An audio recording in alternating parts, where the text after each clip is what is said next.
Muy buenas, Jorge Lara. Hola, buenas tardes.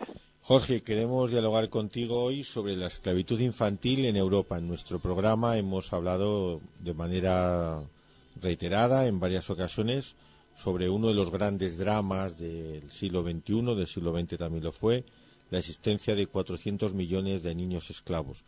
Pero lo que mucha gente no sabe es que este drama a nivel mundial también tiene alguna gravedad, alguna presencia en nuestro continente, en Europa. Sí. ¿Qué datos tienes al respecto? Pues lo primero que hay que decir sobre los datos es que en Europa no se han preocupado de tener datos.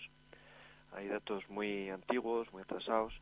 Por ejemplo, la OIT dice que, pues bueno, da datos de Rusia, de Turquía, de Ucrania y oculta otras realidades que se dan en países de la Europa occidental.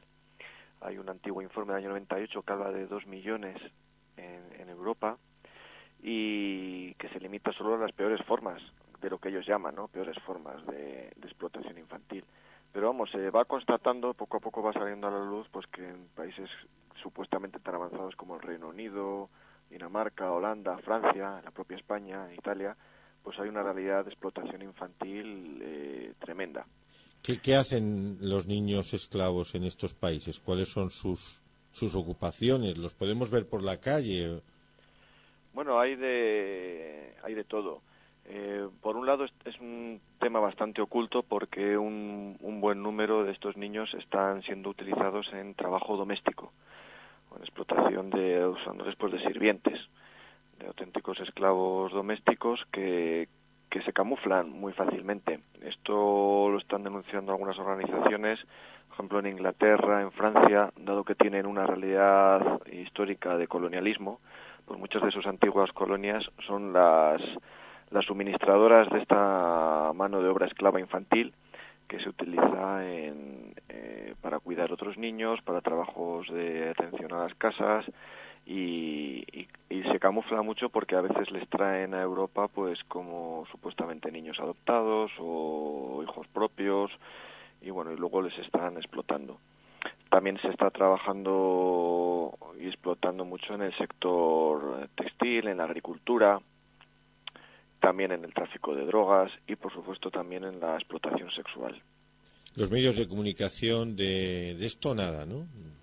Nada, no, ya te digo que como ni siquiera los organismos oficiales investigan a fondo estos temas, pues los medios de comunicación también hacen el Pilato se lava las manos y no se investiga sobre estas cosas. La legislación europea, la legislación europea. En la Unión Europea es muy curioso pues que supuestamente estas cosas se tratan. Hace poco, en enero, han sacado un informe el Parlamento Europeo que habla de estos temas, pero bueno, como hablan estos grandes organismos, con mucha palabrería, mucho informe, mucha comisión, muchos expertos, pero no le meten mano. En el mismo informe reconocen que apenas se dedican medios a esto y estas realidades o se dedican medios de todo tipo, económicos, inspecciones o tal, pues o en definitiva lo que están haciendo es pues consintiéndolo tácitamente. Y en las próximas elecciones europeas, con candidatos tan bien pensantes, tan buena gente como intentan aparentar, ¿van a tener algún lugar los niños esclavos?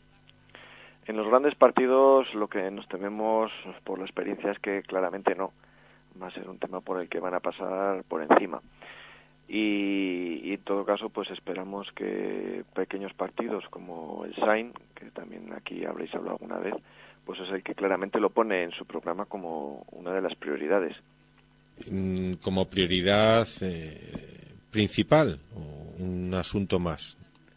No, como prioridad. De hecho, el partido SAIN tiene entre sus 3 puntos pues la erradicación del hambre, del paro y de la esclavitud infantil.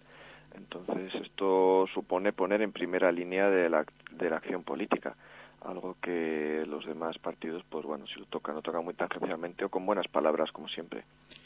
¿Y los medios de comunicación qué eco se hacen de este programa?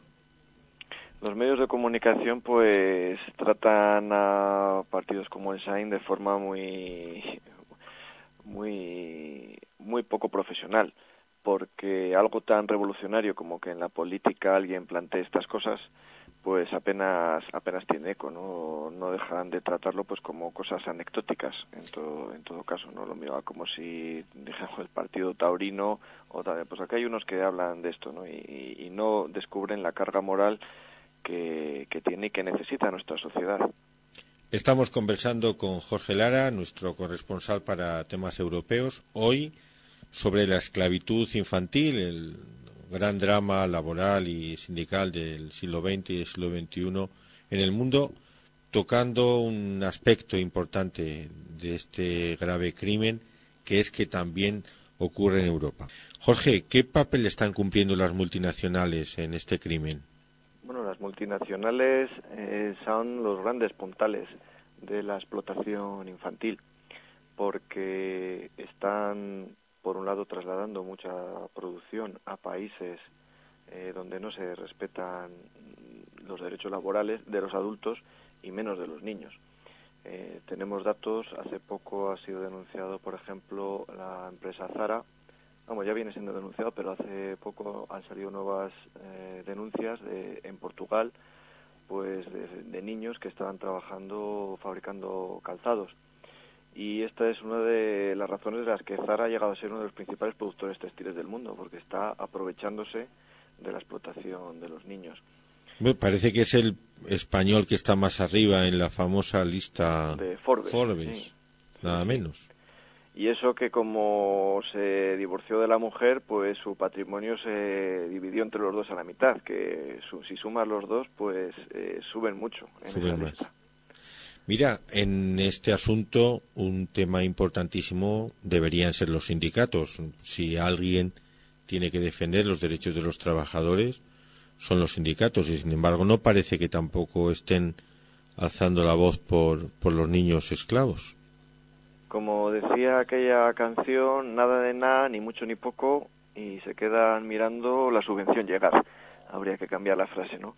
Pero es así de duro, sobre todo por lo que históricamente han sido los sindicatos, que fueron los que en la Revolución Industrial, pues primero lucharon para que los niños no tuvieran que ir a los talleres textiles, a las minas, y hoy, sin embargo, pues vemos que no dedican prácticamente, ni una línea a estos temas. En la campaña que desde hace años se viene haciendo por la esclavitud infantil aquí en España por el movimiento cultural cristiano, se les requirió expresamente para que se solidarizaran con ella y todavía estamos esperando su respuesta.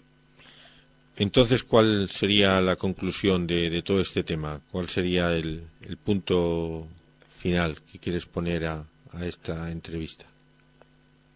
Que hace falta plantearse esto a nivel político, pero de forma muy distinta como lo está haciendo la Unión Europea.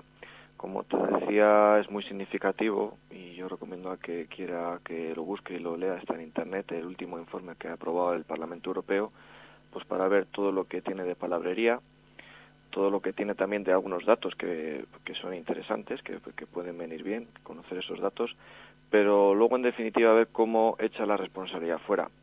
La propuesta estrella de este informe del Parlamento Europeo se reduce a decir que haría falta pues un etiquetado que garantizara que los productos que llegan a Europa de otros países de fuera de Europa, pues ese etiquetado garantice que se ha hecho sin trabajo infantil, ¿no? Como dicen ellos. Y claro, esto en definitiva es querer que el lobo cuide de las ovejas, que las empresas multinacionales, pues bueno, además eso yo creo que no tendría mucho problema en que, por mucho que una etiqueta lo diga, lo que estamos comprobando es que los códigos de conducta, las regulaciones que supuestamente están para proteger a los niños, pues luego no se cumplen, no se llevan a la práctica. Es inconcebible que haya 1.500, probablemente ahora muchos más, millones de parados adultos en el mundo y que sin embargo pues haya cientos de millones de niños explotados. Ahí queda la denuncia. Nos alegra, Jorge Lara, que pongas de manifiesto este crimen laboral. Hasta siempre. Muy bien, Eugenio, gracias. Adiós.